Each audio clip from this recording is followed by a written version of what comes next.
നാറ്റോയെയും European യൂണിയനെയും നേരിട്ടുള്ള യുദ്ധത്തിന് മുതിരാതെ ഉള്ളിൽ നിന്ന് തന്നെ ശിഥിലമാക്കാൻ റഷ്യൻ പ്രസിഡന്റ് വ്ളാഡിമിർ പുടിൻ അതീവ രഹസ്യ പദ്ധതി തയ്യാറാക്കിയതായി ഒരു റിപ്പോർട്ട് പുറത്തുവരുന്നുണ്ട്.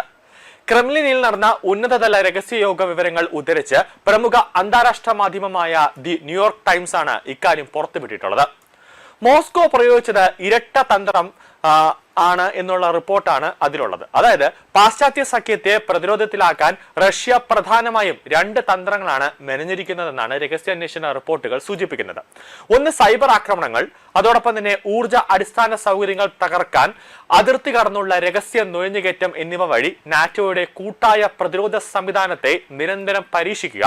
കൂടാതെ യുക്രൈന് ശേഷം യൂറോപ്പിൽ അസ്ഥിരത പടർത്താൻ മോൾഡോവയെ രാഷ്ട്രീയമായും അതോടൊപ്പം തന്നെ സൈനികമായും വരുതിയിലാക്കുക. കൂടാതെ തെക്കൻ യുക്രൈൻ വഴി മോൾഡോവയിലേക്ക് നേരിട്ട് കര ഇടനാഴി നിർമ്മിക്കുകയാണ് മോസ്കോയുടെ ദീർഘകാല ലക്ഷ്യം.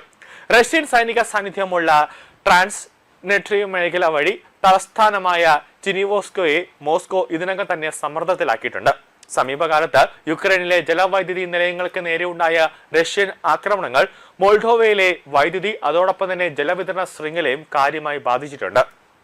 യൂറോപ്പിൽ ഇത്തരം ഹൈബ്രിഡ് ആക്രമണങ്ങൾ നിത്യേന നടക്കുന്നുണ്ടെന്ന് ജർമ്മൻ സൈനിക നേതൃത്വം മുന്നറിയിപ്പ് നൽകുകയാണ്.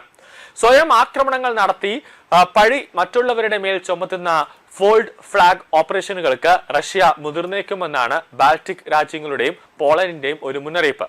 യുക്രൈൻ നിർമ്മിത ഡ്രോണുകൾ ഉപയോഗിച്ച് യൂറോപ്യൻ അതിർത്തികളിൽ അട്ടിമറി നടത്തിയാൽ അത് നാറ്റോ സഖ്യകക്ഷികൾക്കിടയിൽ പരസ്പര വിശ്വാസം തകർക്കുമെന്നും ഭിന്നത രൂക്ഷമാകുമെന്നുമാണ് റഷ്യ കണക്കുകൂട്ടുന്നത്. രഹസ്യ അജണ്ടകൾക്ക് പുറമെ യുക്രൈൻ നഗരങ്ങൾക്ക് നേരെയുള്ള സൈനിക ആക്രമണങ്ങളും റഷ്യ കടുപ്പിച്ചിരിക്കുകയാണ്.